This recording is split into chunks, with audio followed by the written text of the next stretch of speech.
안녕하십니까? 러빙타임 새벽을 여는 예수 묵상 시간입니다. 오늘의 예수 묵상 범위는 요한계시록 16장 1절로 11절까지의 말씀입니다. 오늘도 이 말씀 속에서 하루를 살아가는 데 필요한 영적인 힘을 얻게 되기를 간절히 소원합니다. 먼저 본문 말씀을 읽도록 하겠습니다. 또 내가 들으니 성전에서 큰 음성이 나서 일곱 천사에게 말하되, 너희는 가서 하나님의 진노의 일곱 대접을 땅에 쏟으라.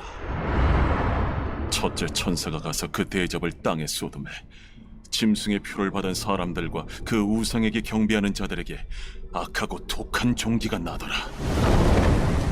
둘째 천사가 그 대접을 바다에 쏟음에 바다가 곧 죽은 자의 피같이 되니 바다 가운데 모든 생물이 죽더라. 셋째 천사가 그 대접을 강과 물 근원에 쏟음에 피가 되더라. 내가 들으니 물을 차지한 천사가 이르되, 전에도 계셨고 지금도 계신 거룩하신 이여, 이렇게 심판하시니 의로우시도다. 그들이 성도들과 선지자들의 피를 흘렸으므로 그들에게 피를 마시게 하신 것이 합당하니이다. 또 내가 들으니 제단이 말하기를, 그러하다.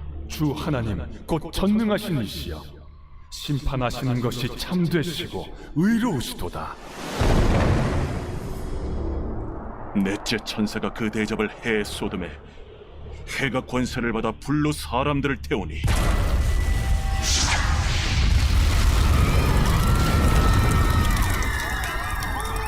사람들이 크게 태움에 태워진지라.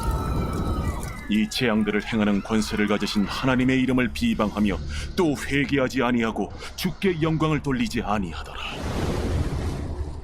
또 다섯째 천사가 그 대접을 짐승의 왕좌에 쏟으니 그 나라가 곧 어두워지며 사람들이 아파서 자기 혀를 깨물고 아픈 것과 종기로 말미암아 하늘의 하나님을 비방하고 그들의 행위를 회개하지 아니하더라.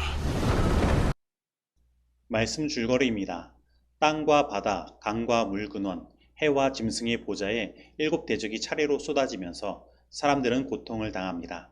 이 재앙의 과정에서 천사와 제단은 하나님의 심판이 참되시고 의롭다고 말합니다. 그러나 사람들은 하나님을 회방하고 회개하지 않습니다. 이제 요한계시록 16장에서는 앞에 13장에서 말하는 첫째 짐승과 그의 우상에게 경배하는 자들에게 마지막 하나님의 진노의 일곱 재앙이 내립니다.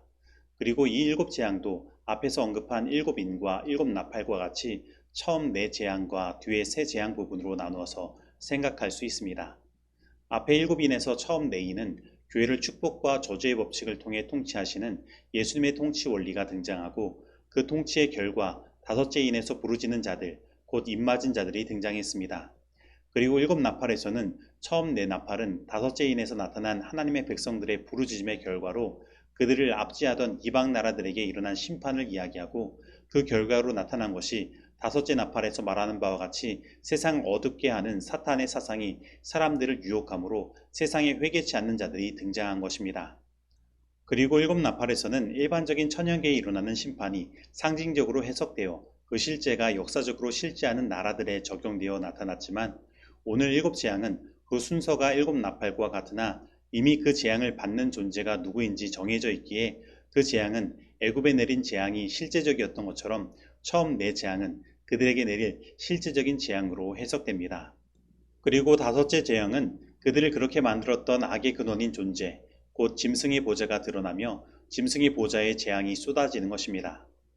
그런데 일곱 재앙은 일곱 천사가 하나님의 진노의 대접을 땅에 쏟음으로 이 땅에 내려집니다. 그러면 이 천사들이 가진 대접은 무엇을 상징할까요? 그것은 하나님의 성전 안의 기물 중에 향단의 향을 나르는 그릇입니다. 그래서 이 대접도 성도들의 기도를 상징하고 그리스도의 중보 사역을 상징합니다. 특별히 예수님과 스데반의 죽음의 장면에서 공통적인 기도의 장면을 볼 수 있는데 그것은 아버지 저들의 죄를 용서하여 주옵소서, 저들이 아무것도 알지 못하나이다 였습니다.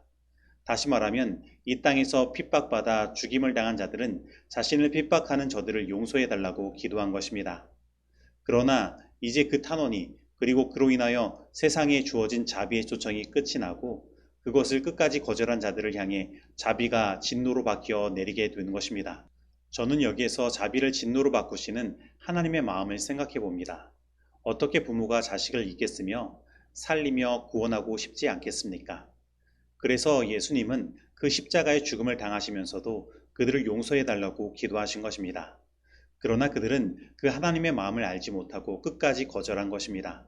그래서 하나님의 진노는 그 사랑이 크고 무한했던 것만큼 아주 무섭고 크게 그들을 향해 내리는 것입니다. 먼저 첫째 재앙은 천사가 그 대접을 땅에 쏟으니 악하고 독한 헌대가 짐승의 표를 받은 사람들과 그 우상에게 경배하는 자들에게 납니다. 특별히 여기서 말하는 헌대는 헬라어로 헬코스인데 이것은 괴양, 종기라는 뜻으로 사용되는 단어입니다. 그래서 이 첫째 재앙은 어떻게 보면 일종의 암이 온몸에 발병하는 것이라고 생각해도 될 것입니다. 우리 몸은 사실 매일 암세포가 생성됩니다. 그러나 우리의 면역 기능을 통해 그 암세포는 사멸하는 것입니다. 그리고 우리 몸에서 이러한 작용은 하나님의 은혜와 보호하심이 우리에게 존재하고 있다는 증거가 되는 것입니다. 그러나 마지막 7 재앙에 대해는 그들이 하나님을 끝까지 거절한 결과 하나님께서 그들을 향해 펼치셨던 자비를 거두시고 은혜를 거두시며 보호를 거두시는 것입니다. 그래서 사람의 몸에서 일어났던 모든 면역 기능이 멈추고 그들의 몸에 악하고 독한 헌대가 나는 것입니다. 그리고 둘째 재앙은 천사가 그 대접을 바다에 쏟으니 바다가 곧 죽은 자의 피같이 되어 그 가운데 모든 생물이 죽습니다. 이것도 하나님의 은혜와 자비와 보호의 손길이 거치자 바다에서 일어나는 현상으로 우리는 해석할 수 있습니다. 즉 바다는 하나님의 섭리를 통해 스스로 자정하는 능력을 가지고 있었습니다. 그러나 그 하나님의 그 자비가 거치자 바다는 자정 능력을 잃고 피같이 변하는 것입니다. 그리고 셋째는 천사가 그 대접을 강과 물의 근원에 쏟으니 그 물이 피가 됩니다. 오늘날 사람들이 생활하는데 필요한 물은 사실 하나님께서 사람들에게 주신 은혜의 선물입니다. 하나님께서는 물의 순환을 통해 사람들에게 물을 공급하시고 그들이 생명을 유지할 수 있도록 만드신 것입니다. 그러나 하나님의 그 자비와 은혜와 보호의 손길이 거치자 사람에게 내렸던 그 은혜의 물이 모두 피같이 변한 것입니다. 그런데 이때 천사와 제단, 곧 예수님을 위해 순교를 당한 자들이 이렇게 말합니다. 전에도 계셨고 시방도 계신 거룩하신 이여, 이렇게 심판하시니 의로우시도다. 저희가 성도들과 선지자들의 피를 흘렸으므로 저희도 피를 마시게 하신 것이 합당하나이다. 제단이 말하기를 그러하다. 주 하나님 곧 전능하신 이시여, 심판하시는 것이 참되고 의로우시도다. 즉 이 심판을 통해 저들의 억울함이 풀리고 이 심판을 통해 하나님의 의로우심이 드러났다는 것입니다. 그래서 우리는 이 말씀을 통해 심판은 하나님의 영역이라는 사실을 다시 한번 확인해야 합니다. 오늘 우리들이 살면서 억울한 일을 당할 수도 있습니다. 그러나 그 억울함 때문에 나에게 그러한 일을 행한 사람들을 내가 심판하려고 해서는 안 됩니다.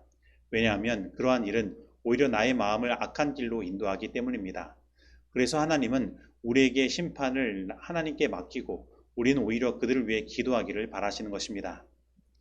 우리가 하나님께 심판을 맡긴다면 우리 하나님께서는 우리의 억울함을 우리가 속이 시원할 정도로 풀어주실 것입니다. 그리고 하나님의 그 심판의 의로움을 우리는 보게 될 것입니다. 그리고 넷째 재앙은 천사가 그 대접을 해에 쏟으니 해가 권세를 받아 사람들을 불로 태우는 일들을 합니다. 사실 사람이 아무런 보호장비 없이 우주로 나아간다면 태양이 비치는 부분은 뜨거운 태양빛으로 불이 타고 태양이 비치지 않는 부분은 엄청난 추위로 말미암아 얼게 될 것입니다. 다시 말해 지금 우리가 이 땅에서 이 따뜻한 태양빛 아래서 사는 것도 하나님의 은혜라는 것입니다. 즉 우리가 지금까지 누려왔던 모든 것들은 당연한 것이 아니라 하나님의 은혜였던 것입니다. 그런데 그들이 하나님의 그 자비와 은혜를 거절하면 하나님께서는 그것을 거두시고 우리를 이롭게 하던 태양은 오히려 풀무불과 같이 뜨거워져 사람을 태우게 되는 것입니다. 그러나 이 모든 재앙은 출애굽 당시에 하나님의 백성들에게 열 재앙이 미치지 못했던 것처럼 하나님의 백성들에게는 전혀 일어나지 않는 것입니다. 그래서 사실 이러한 재앙 가운데서 이러한 대조적인 모습을 바라보고 그들은 자신의 잘못을 뉘우치고 회개해야 하지만 그들은 회개치 아니하고 오히려 하나님의 이름을 회방하며 영광을 하나님께 돌리지 않는 것입니다. 이제 이러한 네 재앙이 일어나자 그들의 속성이 드러나기 시작한 것입니다. 그들은 그 재앙으로 인해 고통만 받는 것이 아니라 하나님의 이름을 회방합니다. 그래서 이제 그 재앙은 그들을 그렇게 이끈 근본 짐승의 보좌로 향하고 다섯째 재앙이 내리는 것입니다. 그런데 다섯째 재앙의 장면을 살펴보면 먼저 그 나라가 어두워지는 것을 보게 되는데 그것은 그렇게 뜨겁게 사람을 태울 정도가 된 태양이 힘을 잃고 암흑으로 바뀌는 것입니다. 그러자 그 짐승을 따르던 사람들은 더 아파서 자기 혀를 깨물고 또 아픈 것과 종기로 인하여 하늘의 하나님을 회방하고 회개치 않는 것입니다. 특별히 여기에서 아픈 것과 종기가 등장하는 것을 보니 앞에 내려졌던 재앙의 영향이 끝나지 않고 여전히 그들을 괴롭게 하고 있음을 보게 됩니다. 즉 그들의 삶의 시련이 더욱더 가중이 되는 것입니다. 그러나 그들은 끝내 회개치 아니하는 것입니다. 그래서 우리가 여기에서 생각해야 할 것은 이것입니다. 바로 지금 우리들에게 주어진 은혜의 시기에 회개하지 않으면 마지막도 회개할 수 없다는 것입니다.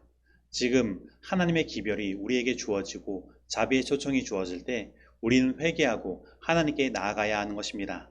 그러므로 오늘 하나님의 자비와 그 은혜에 감사하고 하나님께 온전히 영광 돌리게 되기를 바랍니다.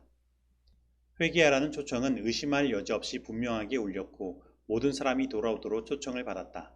선지자는 너희는 여호와를 만날 만한 때에 찾으라. 가까이 계실 때에 그를 부르라. 악인은 그 길을, 불의한 자는 그 생각을 버리고 여호와께로 돌아오라. 그리하면 그가 긍휼히 여기시리라. 우리 하나님께로 나아오라. 그가 널리 용서하시리라. 고 호소하였다. 독자들이여, 그대는 자신의 길을 선택하고 있는가? 그대는 하나님을 멀리 떠나 방황하고 있는가? 그대는 그대의 입술에서 죄로 변할 범죄의 결과를 즐기고자 하는가? 오랫동안 그대의 마음에 말씀하셨으나 그대가 듣지 아니하던 그 음성이 그대에게 확실하고 분명하게 이것이 너희의 쉴 곳이 아니니 일어나 떠날지어다. 이는 그것이 이미 더러워졌음이니라. 그런즉 반드시 멸하리니 그 멸망이 크리라고 말씀하신다. 그대의 하늘 아버지 집으로 돌아가라. 그는 그대를 초청하여 말씀하시기를 너는 내게로 돌아오라. 내가 너를 구속하였음이니라. 너희는 귀를 기울이고 내게 나와 들으라. 그리하면 너희 영혼이 살리라. 내가 너희에게 영원한 언약을 세우리니 곧 다윗에게 허락한 확실한 은혜니라고 하신다. 선지자왕 319에서 320페이지의 말씀입니다. 적용하도록 하겠습니다. 오늘 나는 하나님께서 자신의 자비를 진노로 바꾸시는 그 모습을 통해 하나님의 진심과 그 아픔을 공감하고 느끼고 있습니까? 오늘 나는 내가 지금까지 누려왔던 모든 것들이 당연한 것이 아니라 하나님의 은혜였음을 깨닫습니까? 오늘 나는 하나님의 은혜가 주어진 지금 하나님의 자비의 초청이 있는 이때를 놓치지 않고 진정으로 하나님 앞에 회개함으로 하나님께 영광 돌리는 삶을 살기로 결심합니까? 오늘 이 말씀 속에서 내가 실천해야 할 것은 무엇입니까? 기도하시겠습니다. 하나님 아버지, 마지막 사탄을 따르는 그 무리들을 향해 진노하시며 재앙을 내리실 것을 생각할 때에 그 마음이 얼마나 아프십니까? 그토록 그들을 구원하시기 위해 사랑을 부어주시고 은혜를 허락하셨는데 그 은혜를 모르는 자들을 바라보시며 얼마나 답답하셨습니까? 하나님, 오늘 우리가 그러한 자들이 되지 않도록 하여 주시고 지금 우리가 여태까지 누려왔던 모든 것들이 당연한 것이 아니라 하나님의 은혜였음을 깨닫게 하여 주옵소서. 그리고 오늘 지금 진정으로 회개함으로 하나님께 영광 돌리는 삶을 살 수 있도록 인도하여 주옵소서. 예수님의 이름으로 기도드립니다. 아멘.